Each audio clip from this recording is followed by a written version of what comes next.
આજની આ મીટિંગમાં પધારેલા ડિવિઝનના આપણા મેનેજર સેલ સાહેબ, આપણે શાખાના સિનિયર બ્રાન્ચ મેનેજર પટેલ સાહેબ, અમદાવાદથી એસટીસીમાંથી પધારેલા સાહેબ શ્રી, મારા વિકાસ અધિકારી મિત્રો અને ખાસ જે એલઆઈસી નો પેજ છે એવા મારા એજન્ટ મિત્રો. હવે આજના વિષયમાં મને સાહેબ દ્વારા કામ આપવામાં આવ્યું છે કે પ્લાન સમજાવો. એલઆઈસી નો કોઈ સારો પ્લાન સમજાવો. પણ એના પહેલા કદાચ મારા મગજમાં એક વસ્તુ આવે છે. કોઈની જોડે તમે જ્યારે વીમો વેચવા જો છો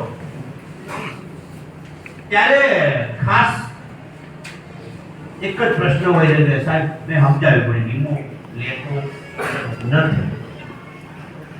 વીમો એ લઈ જવાનો હોત તો તમને પહેલા વર્ષના 35% 28% મિત્રો આર્થિક જે કહેવાય ને જે બચત આપણે પાછળના સમયમાં બહુ જરૂરી વસ્તુ છે કે વીમા રૂપે કેમ કામ આવે. વાત કરી કે મ્યુચ્યુઅલ ફંડમાં રોકી દઈએ, આમાં રોકી દઈએ, તેમાં રોકી દઈએ, બધી જગ્યાએ રોકે છે. તમે તમારા બાળકને ભણાવવા પાછળ ખર્ચો કરી રહ્યા છે. એક બાળક પાછળ વર્ષના 50,000 રૂપિયા ખર્ચો, બે બાળક પાછળ કેટલા રૂપિયા?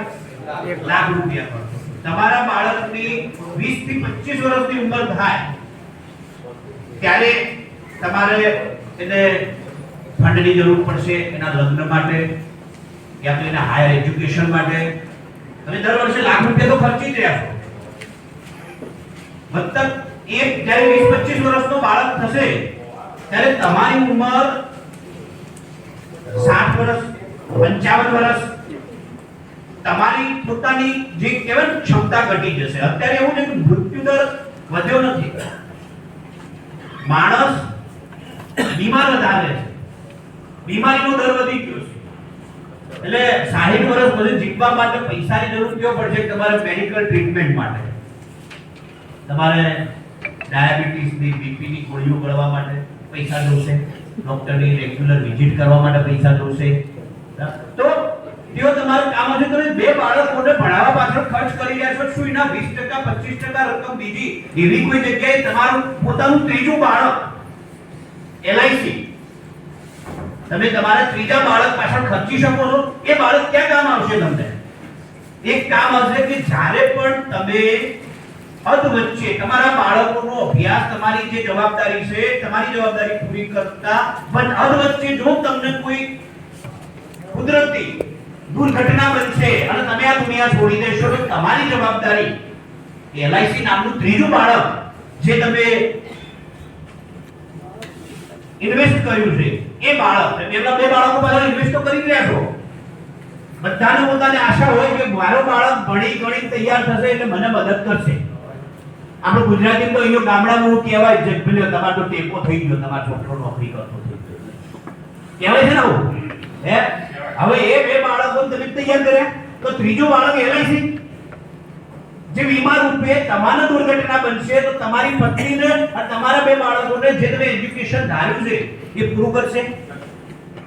આપણે આ તો સમજાવતા જ નહીં, ખાલી એમની જે સ્કીમ આવી છે તે તમારા માટે લઈને આવ્યો છે. પેલો સ્કીમ તો આપણે સમજી જાય કે આ સ્કીમ જ કરી છે.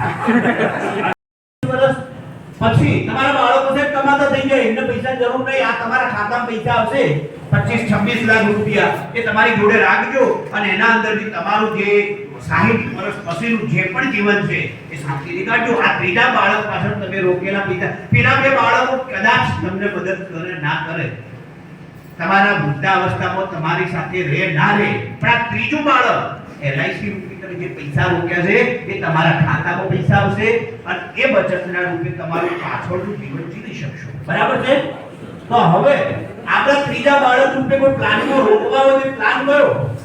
સારામાં સારો પ્લાન કયો? એલઆઈસી. એલઆઈસી એક્ચ્યુઅલી બધા પ્લાન સારા છે, પણ હું જે ત્રીજા બાળકની વાત કરું છું એ સારામાં સારો પ્લાન જો મારા મગજમાં કોઈ હોય તો 733 જીવન લક્ષ્ય. આ પ્લાન વિશે બધા જાણતા જ હશો તમે. સારામાં સારો પ્લાન છે. બરાબર છે?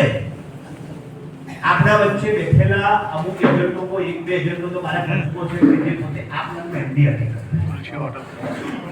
આ પ્લાનના અંદર અને એ પ્લાન બેઝ પ્રમાણે એમને આપી. તો તમે પણ કરી શકો છો. 733 પ્લાનમાં બીજું ખાસિયત એ છે કે પહેલા તો કોને આપીશું? 18 વર્ષની વ્યક્તિ થી લઈને 50 વર્ષ સુધીની વ્યક્તિને તમે આ પ્લાન આપી શકો. બરાબર છે? કોને આપી શકો એ ખબર પડે. તમને કોઈ 55 વર્ષના ભાઈ મળે તમારા પ્લાન આપવો છે તો આપી શકો નહીં. બરાબર? હવે આ પ્લાનની ખાસિયત એટલા માટે છે કે આપણે ત્રીજા માળા શબ્દનો વાપરીએ છીએ. એ પ્લાન પ્રમાણે આપણે સમજીએ કે આ પ્લાનમાં આજે માનો કે 31 વર્ષનો વ્યક્તિ છે, એના બારે જવાબદારી છે એની પત્નીની, એના બે બાળકોની, સાથેના માતા પિતાની. આ બધાની જવાબદારી છે. માતા પિતાને જવાબદારી રૂપે એને દવાખાનું અથવા એને જમવાનું, આ બે પત્નીનું એના જમવાના સાથેના બોજો, બાળકોને જમવાની સાથે એમના શિક્ષણની આ જવાબદારી છે. હવે આ 30 વર્ષનો વ્યક્તિએ જીવન લક્ષ્ય કરીને એક પ્લાન સંદીપભાઈ જોડેથી લઈ લીધો. સંદીપભાઈએ તો 10 લાખનો જીવન લક્ષ્ય with term rider. Term rider શબ્દ તમને ખબર હશે. ટર્મ રાઇડરનો શું લાભ મળે છે?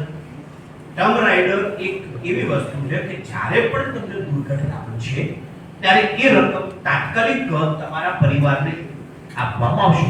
10 લાખનું જીવન લક્ષ્ય 10 લાખના ટર્મ રાઇડર સાથે 30 વર્ષના વ્યક્તિને સંદીપભાઈ આપીને આવે છે.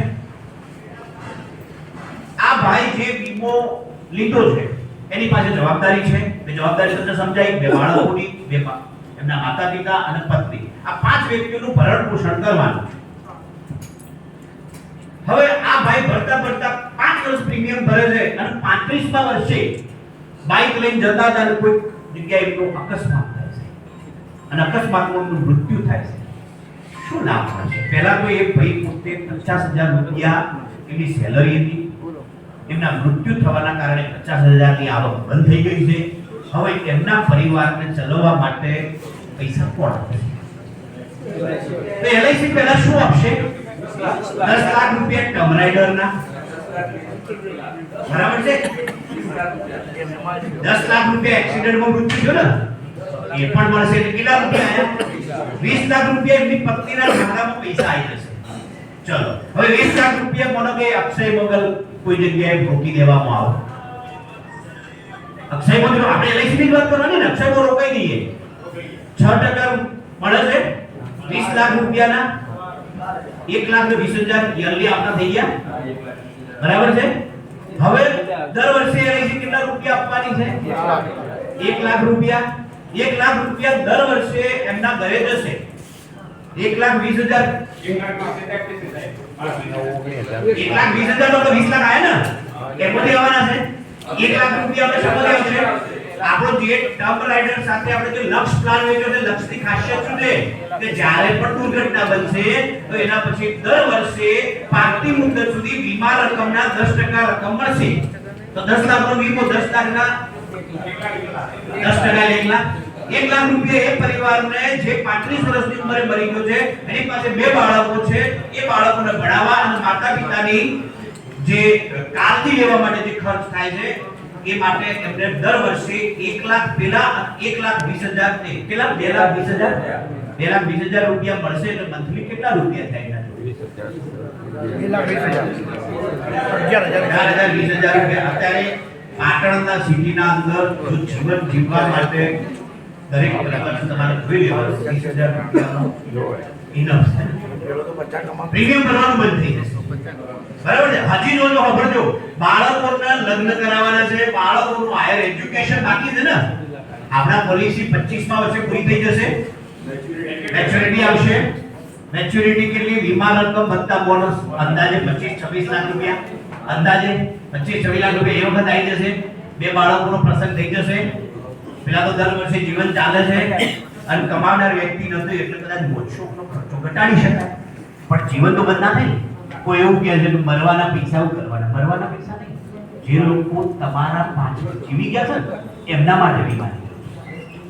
તમે તો જતા રહેવાના, તમે ત્યારે કમાતી વ્યક્તિ જ્યારે પણ દુર્ઘટના બને. હવે આ ઉદાહરણ આપવાનું કારણ એ હતું કે હું મારું પોતાનું પર્સનલ કહું સાહેબ. 1999માં મારા ફાધર ડેવલપ પામ્યા.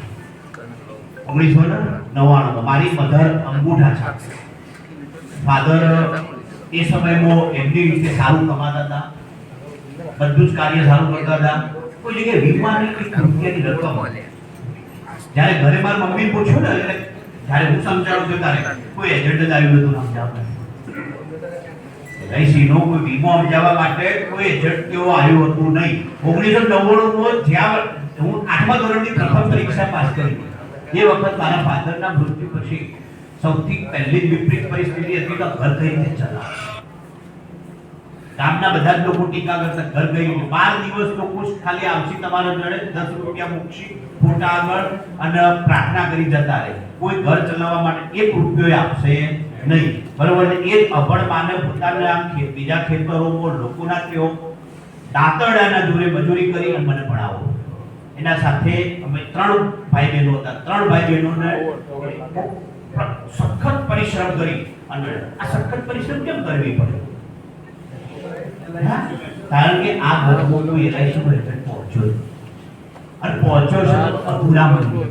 એટલે આવા ઘણા બધા ઘર હજી પણ બાકી છે જે તમે પહોંચતા જ નથી, તમે વાત કરતા જ નથી. કરો છો તો ખાલી કોઈ એલઆઈસી નો એજન્ટ નું જાણે પેલો રોનો સિક્રેટ એજન્ટ બનાવ્યો હોય ને તમે મોટો કરવાનો હોય એ ટાઈમે તારે નક્કી કરવાનું નથી. આપણે પાછળ તો બીજું થઈ જાય. ખરેખર તમે વિચારો તમારા ગામના તમે ગામડાનો જે એજન્ટ છે ગામડાનો એજન્ટ વિચારે જે સોસાયટીમાં પાટણ શહેરમાં રહે છે એ દરેક સોસાયટીનું પહેલા તો લિસ્ટ એની પાસે છે. પાટણ શહેરના વ્યક્તિને હોવું જોઈએ લિસ્ટ કે આખા પાટણમાં કેટલી સોસાયટી છે, કઈ સોસાયટીમાં કઈ પ્રજા રહે છે. શહેરમાં તમારી જોડે કઈ સોસાયટી હું જઈ શકું છું. ગામડાના અંદર રહેતા ગામડા એમને કઈ પ્રજા છે, કોણ કેટલું કમાય છે, ગવર્નમેન્ટ નોકરી કોણ કરે છે, પ્રાઇવેટ નોકરી કોણ કરે છે, ખેતી કરો છો તો ખેતીની આવક ક્યારે થાય છે, આ બધું લિસ્ટ હોવું જોઈએ. છે ના સાહેબ વીમો કોઈ નહીં લેતો અને તાર ચહેરો જોઈ કોઈ વીમો ના લે. ખુદ મરી ગયેલી ખાઈ જેમ વાતો કરે છે. વાત તો વ્યવસ્થિત કર અને ના આવડે તો શીખવાય. જ્યારે પણ વિકાસ અધિકારી ફોન કરે ને એટલે પહેલા તો સાયલેન્ટ કરી મૂકી દેવાનો, જાણે એમના દુશ્મનનો ફોન આવે. હવે એ વ્યક્તિ છે કે તમારા માટે કહે છે કે એ વ્યક્તિ છે કે જે તને એમ કહે છે કે બીજાના જોડે જા અને એનું પણ કલ્યાણ કર. હા, કર ભલા તો હો ભલા. આપણે બીજાનું કલ્યાણ કરવું નહીં તો આપણું તો ક્યાંથી થશે? હે, કેટલી શરમ રાખવાની. કશી વીમો વેચવા ના સાહેબ બાકી ના થાય. તારા કરતા થોડો સારી દેવો. કેટલી મોટી બ્રાન્ડ છે તોય એ એવી એડવર્ટાઇઝ કરતો હોય છે કે જે આપણે ના જોઈ શકીએ. તમે તો એડવર્ટાઇઝ કરવાનું નહીં કીધું? હે, પેલી હીરોઈનો પેલા સાબુની એડવર્ટાઇઝ કરે છે. તમને તો કોઈ એવા 10 રૂપિયા ના આપો. આપણું પ્રીમિયમ મિનિમમ 12,000 રૂપિયા યરલી છે. તો 12,000 ની બ્રાન્ડની વેલ્યુ ને તમને કહેવાય ને એના માર્કેટિંગ માટે મોકલ્યા છે. એટલે 10 રૂપિયાના હામો માટે મોકલ્યા નહીં. પણ તોય શરમ આવે છે સાહેબ આ કોઈ વીમો નહીં લે. તો જો વીમો કોઈ ના લેતો હોય તો આપણી શાખામાં સીઓટી કોઈ ના થતું હોય, એમડીઆરડીએ કોઈ ના થતું હોય, બરાબર છે ને? પણ આજે સીઓટી પણ થાય છે, ટીઓટી થાય છે, એમડીઆરડી પણ થાય છે, સતત કોઈ થાય છે અને ક્લબ મેમ્બરમાં સારું એવું વર્તન લેવાવાળા પણ એજન્ટો અહીંયા છે. તો જે લોકો નથી કરતા એ લોકોને મારી ખાસ નમ્ર વિનંતી કે પોતે ખરેખર ડીપમાં ડીપ જઈ અને કામ કરો. અને એલઆઈસી નો વીમો 1956 થી આજે પણ વેચાય છે, આવનારા ભવિષ્યમાં પણ વેચાશે. અને સાથે તમે લોકો બચત પણ સમજો કે આ રીતે તમે લેશો તો કારણ કે તમે પહેલો સમજવા જ નહીં માંગતા.